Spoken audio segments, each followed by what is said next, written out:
Have you ever looked up at the stars and wondered, what if we got there sooner? What if, instead of just taking small steps for man, we had taken giant leaps for mankind and started colonizing space back in the 20th century? Forget the moon landing as a singular event. Imagine cities on the moon and outposts on Mars being built while the Beatles were still topping the charts. How would our world be different today? Would the Cold War have escalated into a Star War, or would it have fostered a new era of unprecedented cooperation? Let's rewind the clock. It's the 1960s. The space race is on, but the goal isn't just planting a flag. It's about establishing a permanent human presence beyond Earth. The political landscape would have been completely redrawn. The Cold War dynamic between the United States and the Soviet Union would have intensified, but with a new, extraterrestrial dimension. Control of space wouldn't just be about military advantage. It would be about controlling new resources, new territories, and the very future of humanity. Imagine a space NATO or a cosmic Warsaw Pact. Alliances would shift. Nations with fledgling space programs, like China, India, or a unified Europe, would suddenly become pivotal players. The UN would have to establish a new body, something like the United Nations Office for Off-World Affairs, to mediate territorial disputes on the moon or mining rights in the asteroid belt. The balance of power on Earth would be directly tied to a nation's strength in space. A country with a self-sustaining lunar colony would have immense geopolitical leverage. Would this lead to a new form of colonialism, a celestial manifest destiny? Or would the sheer challenge of survival in space force these superpowers into an uneasy, but necessary, partnership? The Outer Space Treaty of 1967 would need a serious update. Instead of just banning weapons of mass destruction, it would have to deal with property rights, citizenship for the first generation born in space, and the legal framework for Martian law. The political intrigue wouldn't just be in Washington or Moscow anymore. It would be happening in low Earth orbit, in Tranquility-Base City, and on the crimson plains of Mars. The very definition of nation and sovereignty would be challenged. This cosmic gold rush would ignite a technological revolution unlike any we've ever seen. The timeline for innovation would be dramatically compressed. The microchip, advanced materials, and computing power needed for long-duration spaceflight would have been developed decades earlier. Think about it. The smartphone in your pocket relies on tech that was pioneered for the Apollo missions. Now, imagine if the goal wasn't just a 3-day trip to the moon, but sustaining life on another planet. We'd have seen breakthroughs in closed-loop life support systems, which would revolutionize recycling and sustainability efforts back on Earth, efficient, powerful propulsion systems. Maybe even early forms of nuclear or fusion rockets would be a top priority, making interplanetary travel faster and more feasible. The demand for energy to power these off-world colonies would accelerate the development of solar and nuclear power to an incredible degree. And it's not just engineering. The biological sciences would have leapt forward. We have to solve the problems of long-term exposure to zero gravity, cosmic radiation, and the psychological toll of isolation.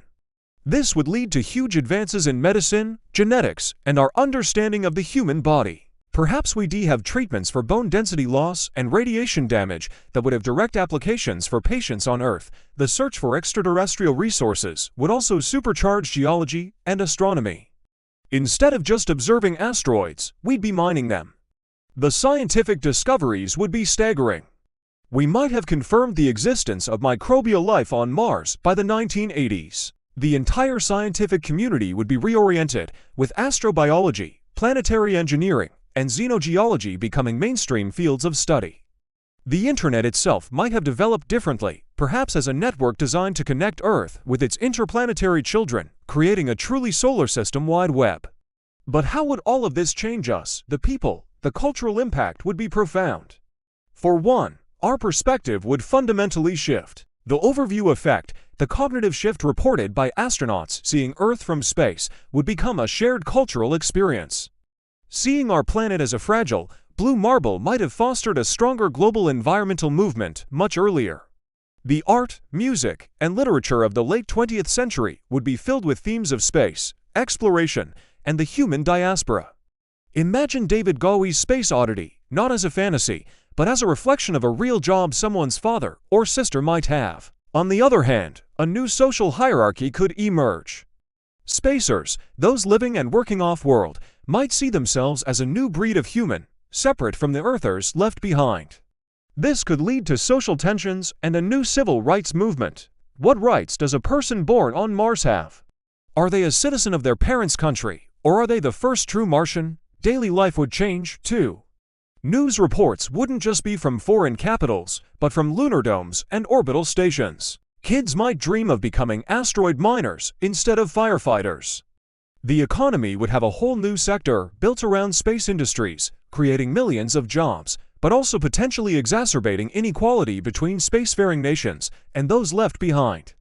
Our very sense of identity would expand. We would be not just Americans, Russians, or Chinese, but Earthlings, a species with a foothold on more than one world. This could either unite us in a common identity or create new, cosmic divisions. The cultural conversation would be dominated by the frontier, the challenges of survival, and the philosophical questions of our place in the universe. The long-term consequences for our planet would be monumental. On the bright side, moving heavy industry and mining off-world could have saved Earth's environment from the worst of the industrial age. We could have a cleaner, greener planet. The abundance of resources from the asteroid belt could have eliminated resource scarcity, a major driver of conflict throughout human history. This could have ushered in an age of post-scarcity and global prosperity. However, the darker path is just as plausible. The weaponization of space could lead to a conflict that makes nuclear war look tame.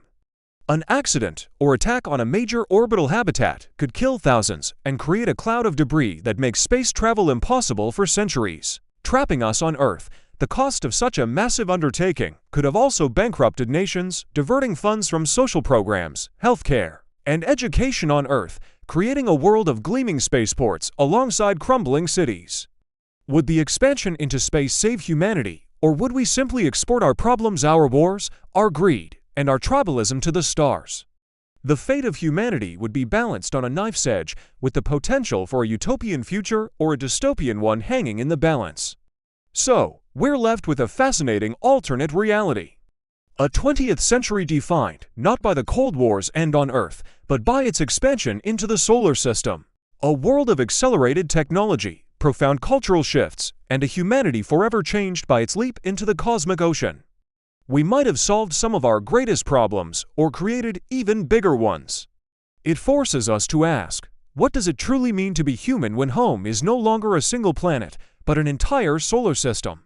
What do you think? Would we have created a Star Trek-like utopia or a Blade Runner-esque dystopia? Thank you so much for joining me on this journey through an alternate timeline. If you enjoyed this trip into the what if, please hit that like button, subscribe for more explorations of history and science, and definitely let me know your thoughts in the comments below. I read every one of them. Until next time, keep looking up.